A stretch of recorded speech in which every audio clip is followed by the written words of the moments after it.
Where we must start is in the heart.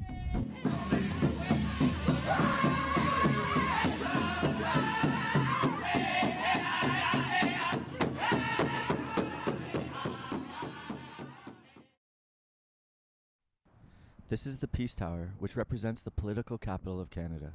It is found in the heart of our country, in Ottawa, originally pronounced Odawa or Ottawa. Here's a totem pole. It represents the spiritual heritage that was here way before the Parliament buildings were built. The area in which I was just standing on is marked by an X. Here are the parliaments. I circled the falls and two main islands. The area is called Asinabka. Translates to place of glare rock, from the Anishinaabe dialect spoken throughout our beautiful country. Here, I'll situate you a little more. This is the Parliament buildings at night, and to see the falls, you have to be on a bridge. For over 100 years, they have been off limits to the public. You pretty much have to break in to get any closer.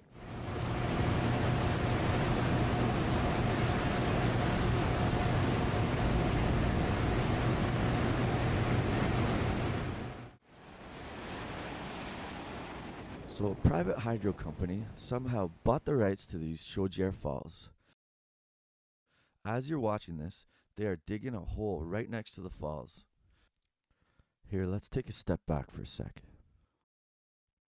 Here's a painting from the 1930s. The sighting below regards Samuel Champlain's journal. It noted that he saw many tribes come here to offer tobacco to the sacred falls. The falls themselves resemble a peace pipe, therefore are called Pipe Bowl Falls by the Algonquins. There is so much history here before Confederation. Many tribes inhabited this land. No treaty was ever signed towards building this dam. Even tribes in the west of Canada are aware of these falls, as it represents the entrance to the eastern door. The French used to call the people native to this territory les cascades, which means running rapids. These falls are exactly what our city Ottawa is named after. The word Odawa was taken from the language of the Aboriginals of this territory, and it stands for to meet up for trade. Well, where else do you think old tribes and others would meet? Parliaments on the hill by the waterfalls. See, when people would meet here on the islands by the falls, weapons were not allowed, so that communication was always peaceful. It's a beautiful concept. To me, being Canadian at once meant being a peacekeeper.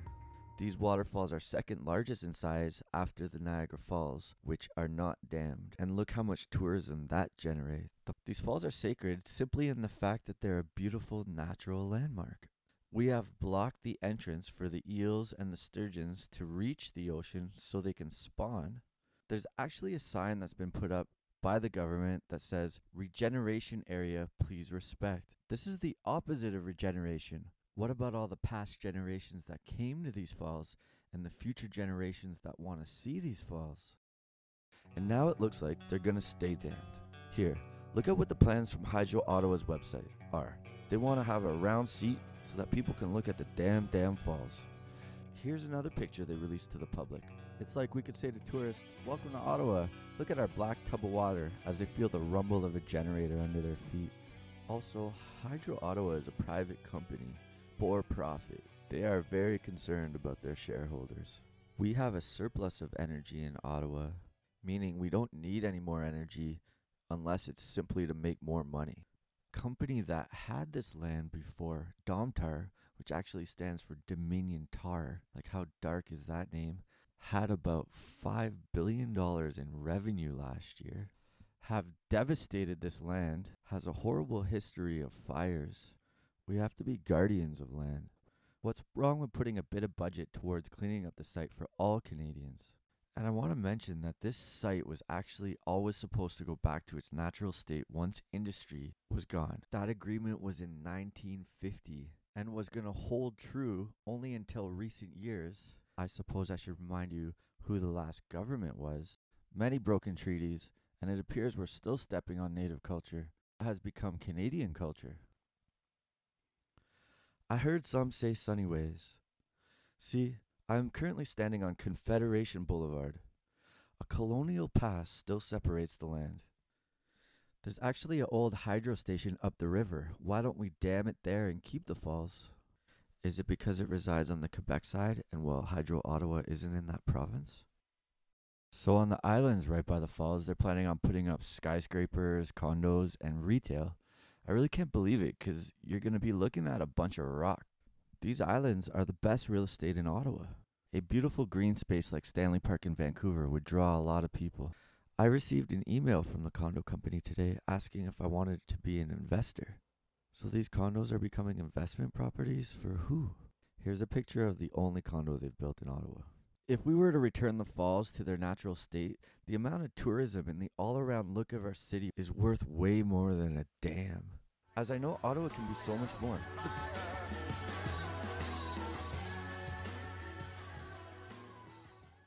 And here's why. Meet William Commanda, an Algonquin chief. He is a spiritual leader and an icon of Canadian history. He's buds with the Dalai Lama. He was given a PhD from Ottawa University, even though he never even attended kindergarten. Here he is with Nelson Mandela. Look at him sharing a piece of pie with Pierre Trudeau. He was even given the keys to Ottawa. Grandfather Commanda was a great man. Here, I'll let him talk a bit. This chance to visit these places, searching for veneer logs, and I found this building, Confederation Building in Charlottetown. I see John MacDonald standing on the end of the table in Monacan, and Etienne Cartier beside the table, and the table was full. When they were planning to divide my country in 10 different parts, the provinces, they cut. No Indian was sitting there. They were planning to make it the residential schools, to take away my language. And they used the clergy to do it. And then one was speaking Indian, he was beaten. We have some children left here. Some of them died in these places.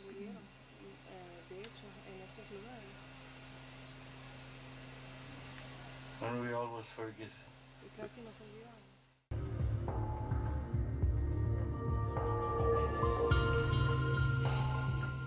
The condo company that took up the name Zibi, the word Zibi itself means river. The definition of river is a natural flowing watercourse.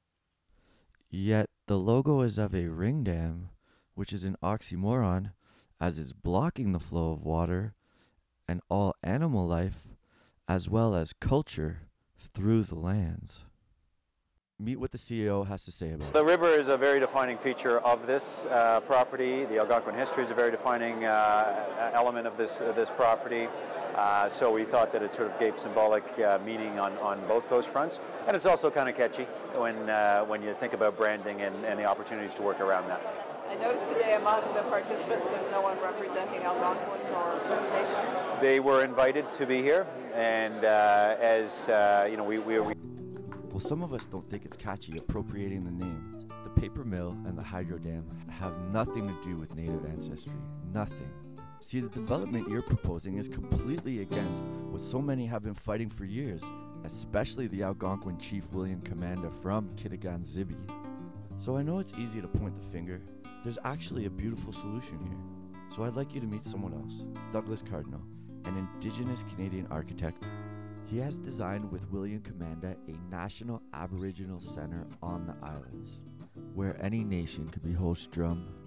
For over 30 years, they have worked on this vision called asinabka.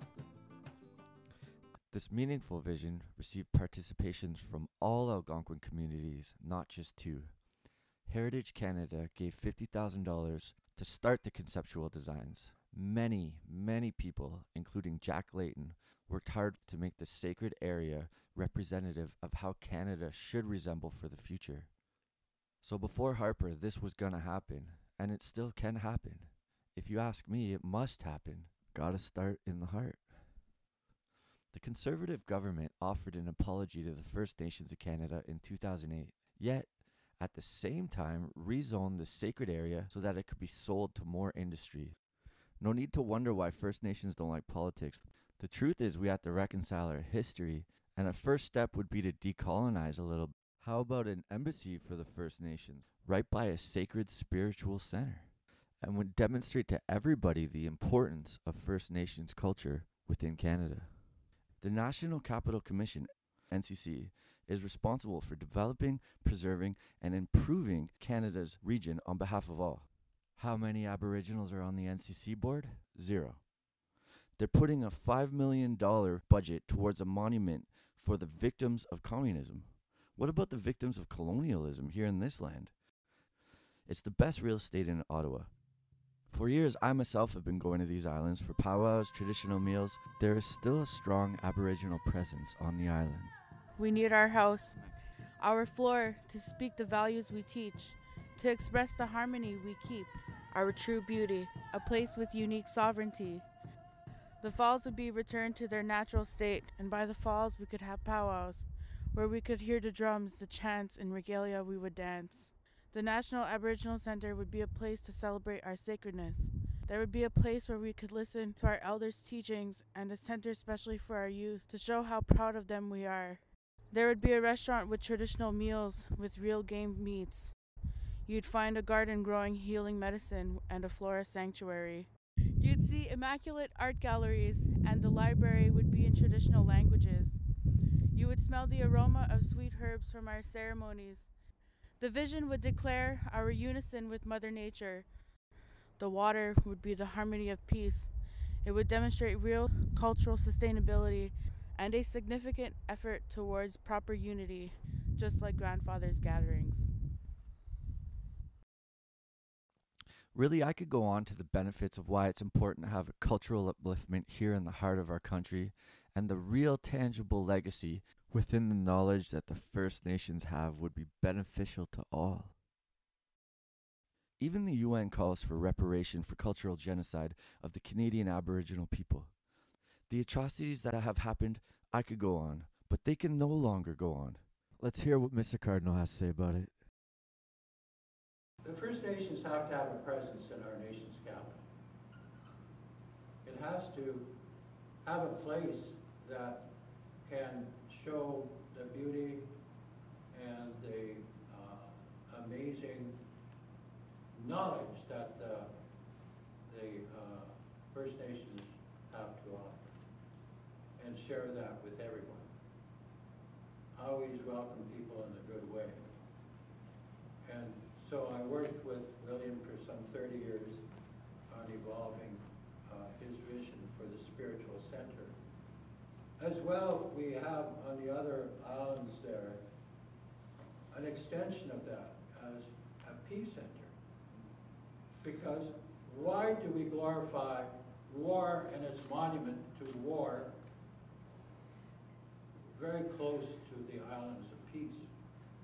At least we have to, on our islands of peace, have some kind of monument. Because we regarded peacefulness as our religion. Peace within ourselves, peace with our fellow man, and peace with every being on the planet. See, the First Nations people don't just belong on the boundaries of a res, in the Museum of History, or on a fringe island called Haida Gwaii. Natives have always belonged in the center of Turtle Island. We are still here. The revolution is idle no more.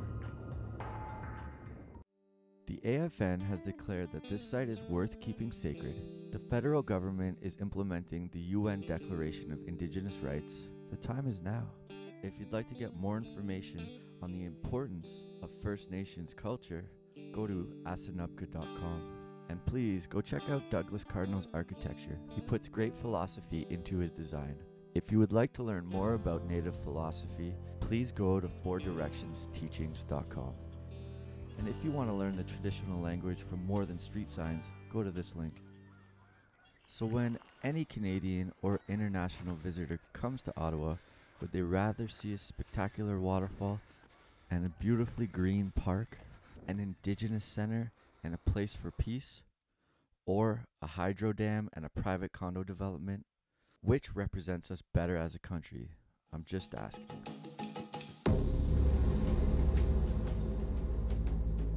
It's a long wait.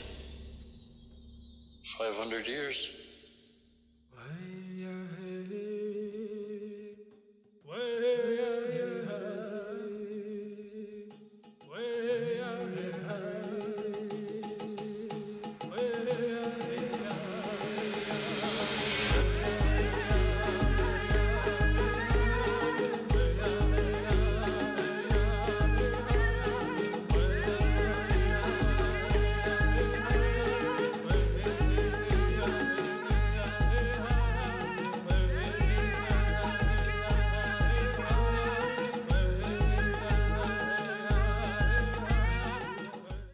Disclaimer.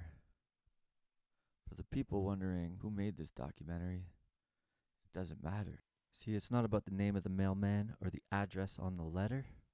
It's about the content that he delivers.